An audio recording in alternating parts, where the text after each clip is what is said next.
Una grande giornata, la riapertura del Museo Gorni è un passo importante nell'opera di ricostruzione post-sisma. Diciamo che recuperare un luogo della cultura era decisamente una priorità. Al momento era tutta sospesa sia l'attività della Pinacoteca che della Fondazione.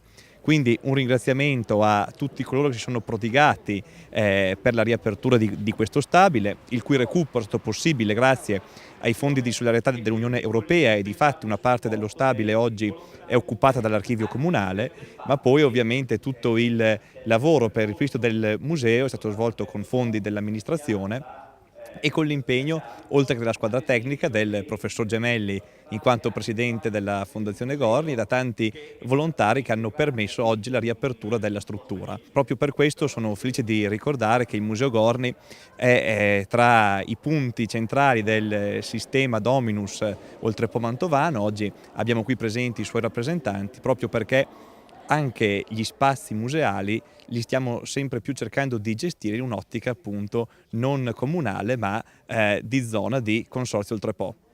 Il museo è costituito da due piani, un primo piano dove ci sono due stanze e un corridoio con le opere in scultura, mentre il piano superiore ci sono le opere grafiche, è un'antologica sul disegno dagli studi del 1917 quando ero in prigionia fino ai giorni degli anni 70.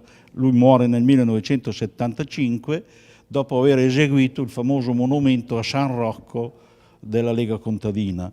Poi alle pareti abbiamo anche dei documenti che sono dei cartoni preparatori per dei graffiti che lui ha eseguito sui muri e sulle pareti delle case di Quistello. Il museo raccoglie, buona parte delle opere di Gorni, almeno tutta la tipologia creativa di Gorni è riassunta qui, dalle sculture, le incisioni, i disegni, alle pitture, eccetera. Chi vuol vedere Gorni, se viene qui, riesce a capire chi è stato Gorni come uomo e come artista. In questa occasione inauguriamo anche una mostra di opere inedite, oltre a quelle restaurate e danneggiate dal sisma, ce ne sono alcune che ci sono state date dalla famiglia Gorni e quindi sarà l'occasione per vedere delle cose mai viste dell'artista che sono molto molto interessanti.